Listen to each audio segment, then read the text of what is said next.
Welcome back to the Live and Learn Podcast, a show where we teach you how to make money in real estate. Whether you are a seller, buyer, investor, or an agent, we are here in the trenches with you. And let me tell you guys, there are some trenches that we are crawling through right now as we seem to be shifting to a buyer's market. Sellers have had their heyday. For years, it has been a seller's market, and now we have to pivot. We have to shift, and now buyers actually have some opportunity here. It's not on every property, it's pockets, it's certain price ranges. And so I'm here to talk about today what you need to know if you are buying, what you need to know if you're a buyer's agent, what you should know if you're a seller, what you should be doing as a seller, and how your selling agent should be educating you.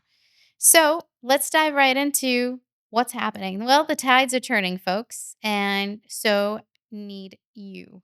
So when I say the tides are turning, I really mean that we are seeing a lot of shifts. Now, what shifts are we seeing that indicate that the tides are turning? We see price reductions.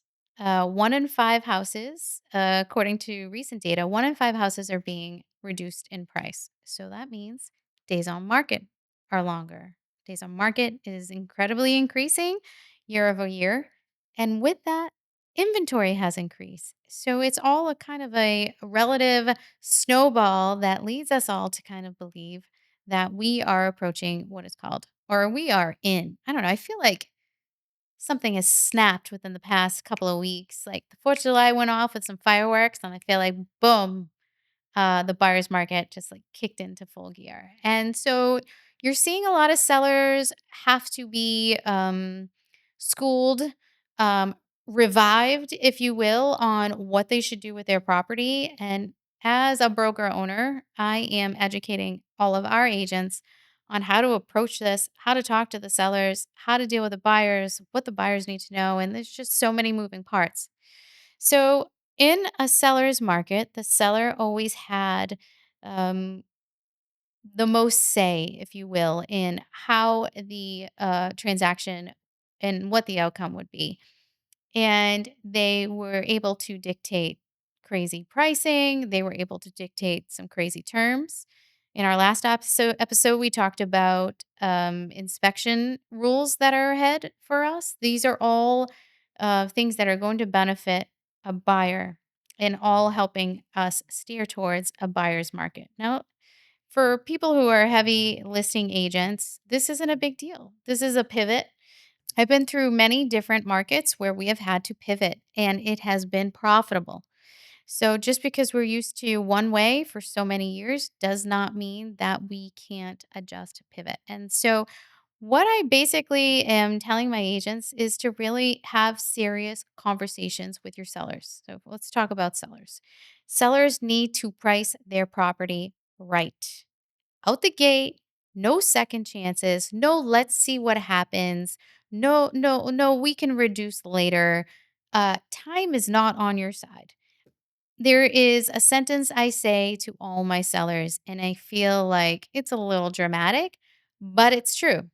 Days on market, how long your listing sits, they are death to your listing.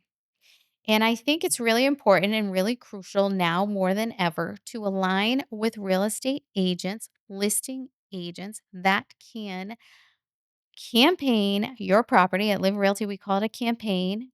They market your property in its best possible light. Now, how do you accomplish that, right? So for years our listings have shined, and I like to say a lot of my success has come from our listings really being beautifully presented. And beautifully presented can mean they're in good condition. The photography is fantastic. The media that we're providing and handing out is fantastic. The videos we are doing on these properties has got to be next level. And we have not gotten lazy with anything that we have decided to do as a broker, as Live Realty, even when the market was easier. We have always valued crisp, clean, beautiful photos, beautiful presentation with staging. We provide staging to all of our sellers if needed.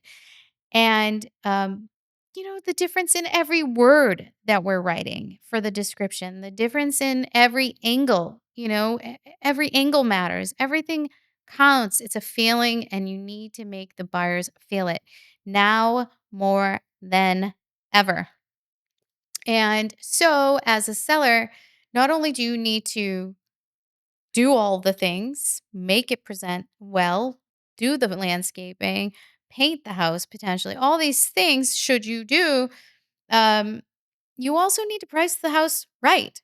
So there was a wave of, hey, I'll just ask whatever I want, and buyers are going to be so desperate to get a home that they're just going to throw money at me. That's not happening anymore. Buyers are smarter. Buyers have higher interest rates, so their borrowing power is lessened. And buyers just really know what they want now. And I'll tell you, they don't want work. The only people that are willing to really do the work are flippers. I work with a lot of flippers. They're willing to take on really scary properties, like properties you probably never want to step foot in.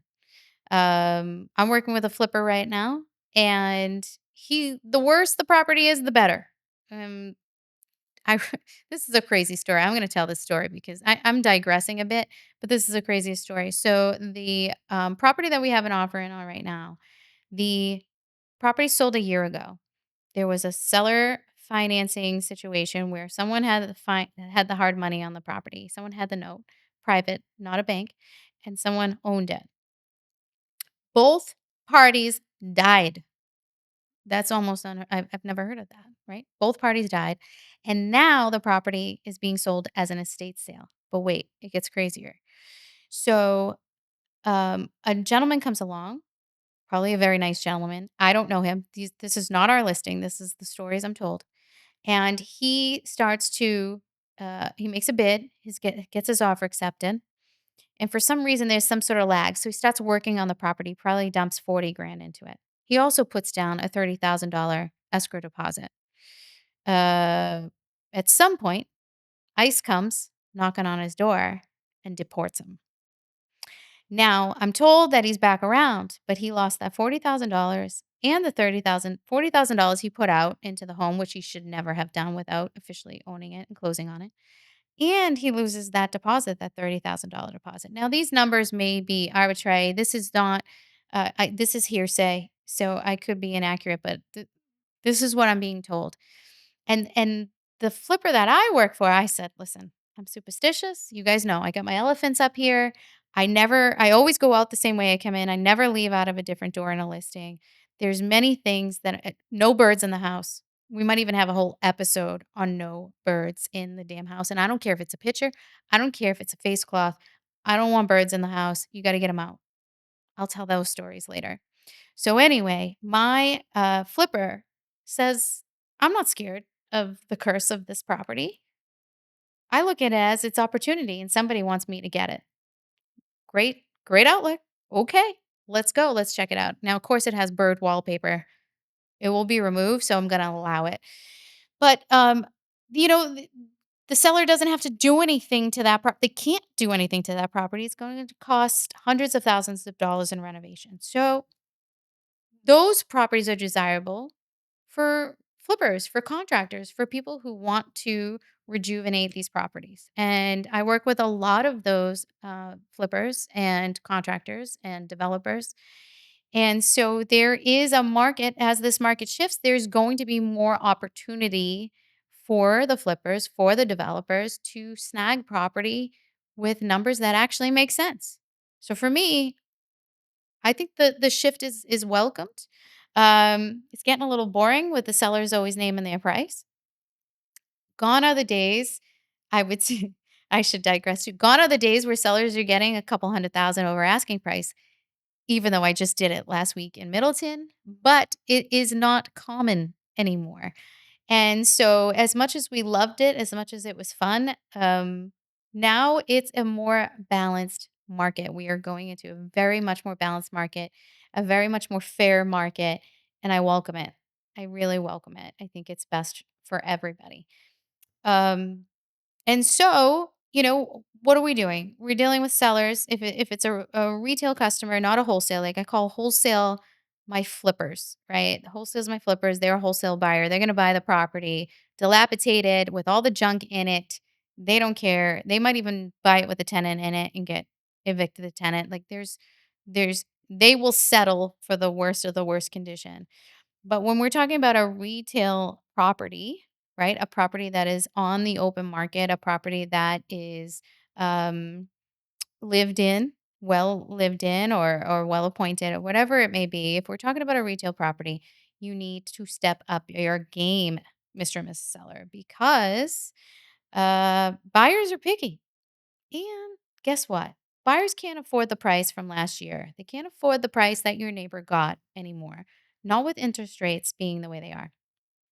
I'm hopeful interest rates will lessen and we will see the fives more so as we approach 2026.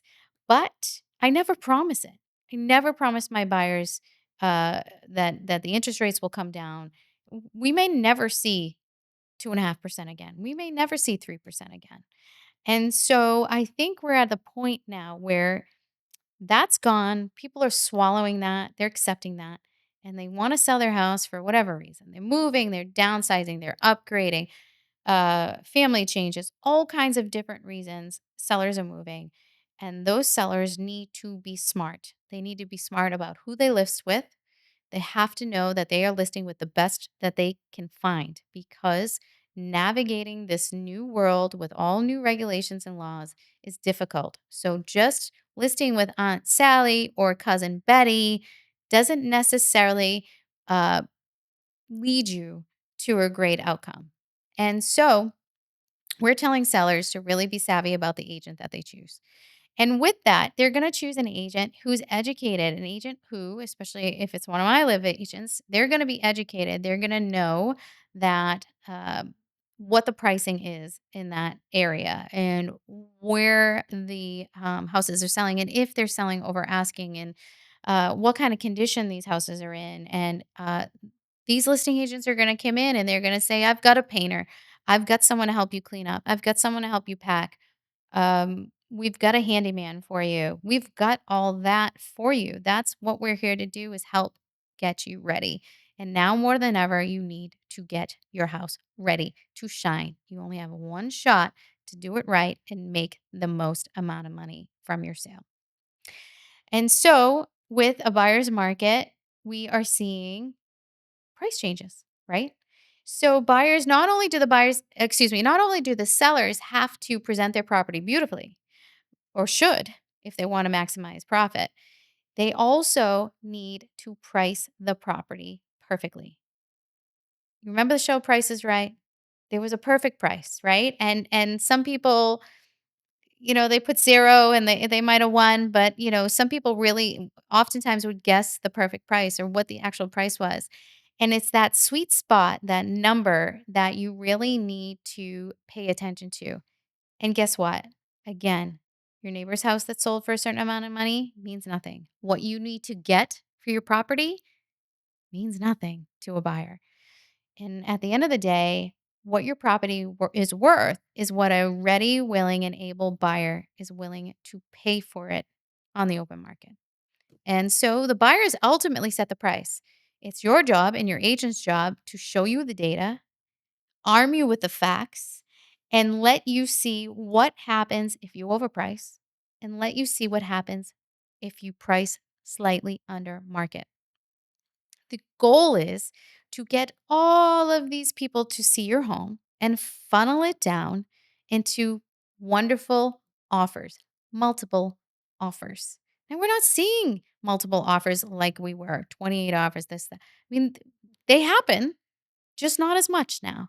So you become empowered when you have multiple offers as a seller.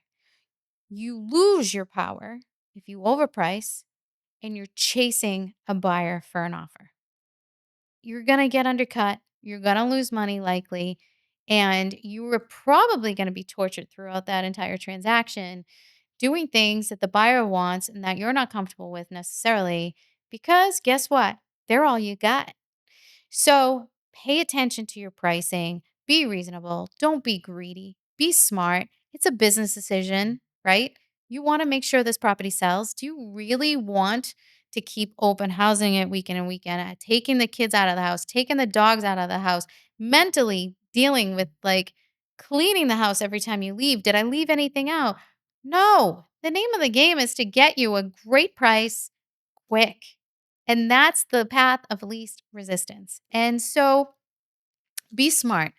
Trust your advisor, trust your real estate expert, and make damn sure that they are an expert in what they're doing. And that's who you want to align with. Now, that's for sellers. For buyers, well, congratulations, buyers. You have the opportunity now to, not on all deals, on some, to get a home inspection. Wow. Those were really kind of a thing in the past before.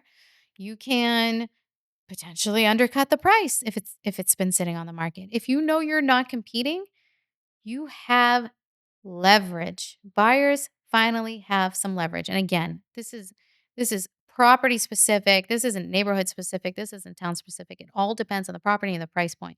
We are seeing anything like a million and over sitting days on market a little bit longer. But ultimately, something that's affordable, priced right, not too much work involved, or move in ready is going to be very desirable to buyers. And as long as it's affordable with these current rates, then buyers want to own. Everyone wants to own their own home. Everyone knows the value in that. Um, and so, renters are going to, as soon as we have a rate drop, as soon as we have a rate drop, we are going to see 3 to 4 million buyers enter the buying pool in this country. And so that's huge. I do sense that is coming. Um, and ultimately, buyers are going to be able to choose what they want. There's more inventory now to choose what they want. They're hopefully going to be able to get home inspections with the new home inspection law. We'll see how that shakes out. Who knows? But if you're competing, it may be a lot of the same, and that's why you need the right advisor, the right buyer's agent to tell you what's happening, tell you the trends, tell you what you should do, really investigate that property, what's happening, talk to the listing agent, do the due diligence that's really required to represent you well. My advice for agents is brush up on the market, brush up on your skills, and be able to talk to your clients. So if you have a seller that is still demanding 2023 prices and you're seeing a shift in their area, their home, their neighborhood, you need to be able to have those hard conversations like, hey, Mr. Seller, Miss Seller, whoever the hell it is, um, we really are. Here's the data, here's the facts, here's the comps, and here's why you really should not overprice your home. Now, the fear that a lot of agents have with going into a listing appointment and presenting a price is if I don't give them the number they want, they won't list with me. And that could be true, but the data never lies. And when you show them the data, you show them the comps, you show them what's happening, they agree, they see it with their own eyes. You make sure they understand what you're educating them about. There shouldn't be too much of an argument there if they trust you, right? So gaining trust, educating is going to be crucial as we pivot to a buyer's market. So it's interesting with all of these shifts to dive into the psychology of a seller that is in denial of what their home is worth.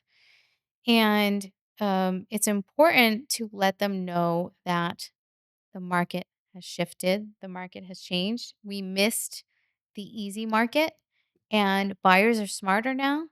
That's crucial. The best buyers are always out there for your home, and we just need to make sure we find them. I recently had a flipper who renovated this home beautifully. And he almost took an offer off market before it even launched on MLS because he was kind of nervous about making money and getting it back in his pocket and was willing to concede on profit. So he almost took an offer that was decent, but the terms weren't great. And he really wasn't getting what he had hoped for the outcome to be. I said to the seller, who is a friend of mine, listen to me, trust me. Here's where pricing should be. I said 799. He said, "Oh, man, I don't really think we should go that low.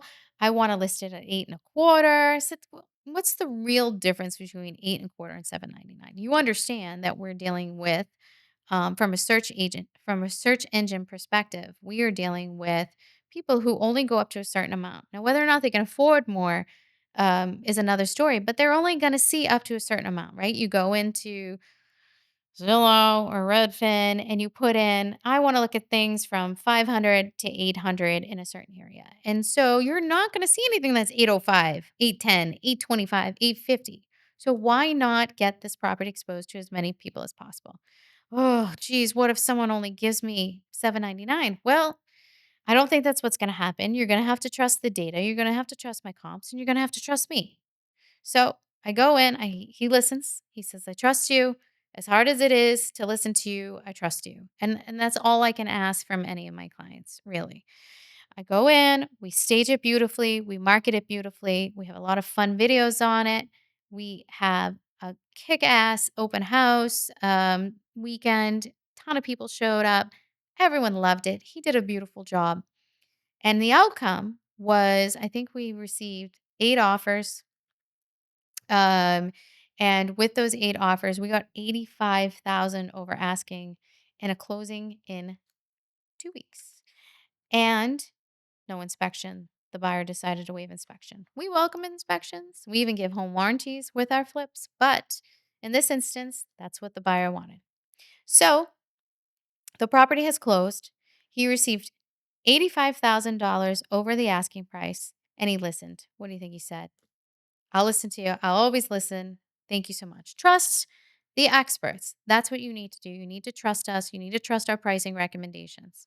I have another client that it was really hard to come up with a price for their property, which is kind of one of a kind. And an agent went in before me and they inflated the price, and they really didn't know one street from another, which was really critical in this pricing in the specific town. And so they go into Mr. and Mrs. Seller and they say, "I think your property's worth $1.5 million." Right? Jump for joy. There goes the expectations. They're going to want $1.5 million. But they knew something was off and it sounded extreme.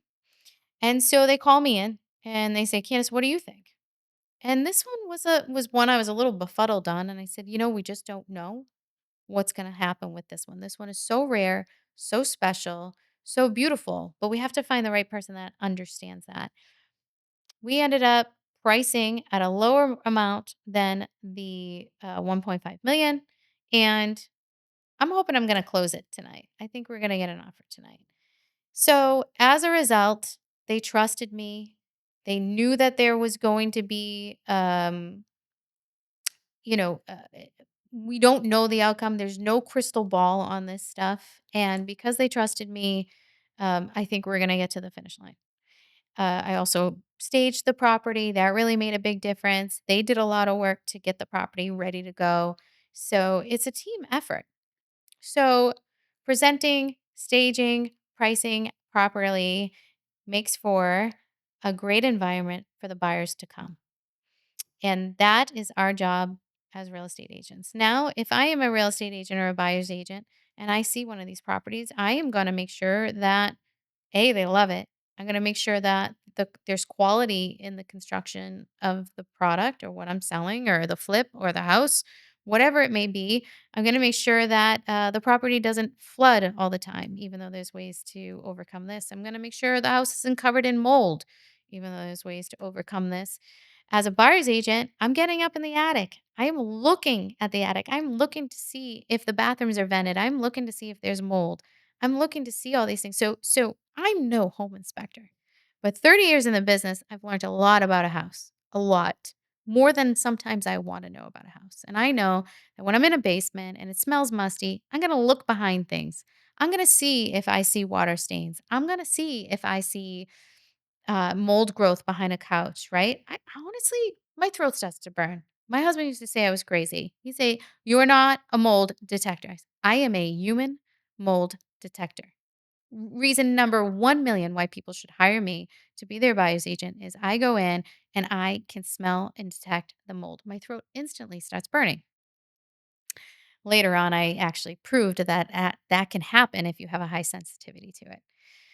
So there are things to look for: water damage, mold.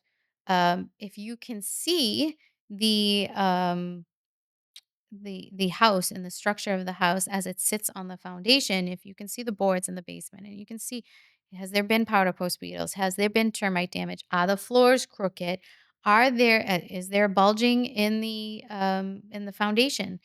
These are all signs of a buyer beware situation. And I have no problem telling a buyer, do not buy this property. You will regret it. First time home buyers, I had a couple weeks ago, they were looking at an antique home. The house is, I don't know, 150 years old, maybe even older. Who the hell knows? They stopped keeping, they didn't start keeping records. So most houses say 1900 on the property record card. But this house was old. It was like it was like pilgrim old, okay? And a first-time home buyer that isn't very handy fell in love with it. And so they need to be educated on what they can expect for challenges ahead. A fieldstone foundation, how a fieldstone foundation can leak. Lead paint throughout the house. Is it solvable? Is it fixable? Yeah. Does it bother you? It may. I don't know. Asbestos, asbestos tiles, asbestos flooring, asbestos siding, asbestos pipe wrapping, and insulation. These are all things to be aware of when you're buying. So there are reasons for buyers to have inspections, and those inspections are potentially coming back in full force as a requirement from the state of Massachusetts. Listen in on one of our first podcasts that talks about what's upcoming with home inspections. So, as a buyer, as we approach this buyers, as we jump in, I should say, to this buyer's market, we need to pivot our mindset, realize that fairness is the right thing to do, realize that presenting a house in good condition is the right thing to do, and realize that everybody's just doing the best they damn can. And we're going to work through it no matter what type of market it is. And we're going to continue to help as many people for as long as we can, as much as we can. And so I want to thank you all for joining me on this podcast today. I think it's really important that we talk about market shifts, and I will continue to keep you updated, keep you knowledgeable about the market, and keep you informed whether you are a seller, a buyer, an investor, or an agent. I am here to help. If you like what I have to say, click on the subscribe link below and follow along. It would really mean the world to me. Thanks, guys, so much.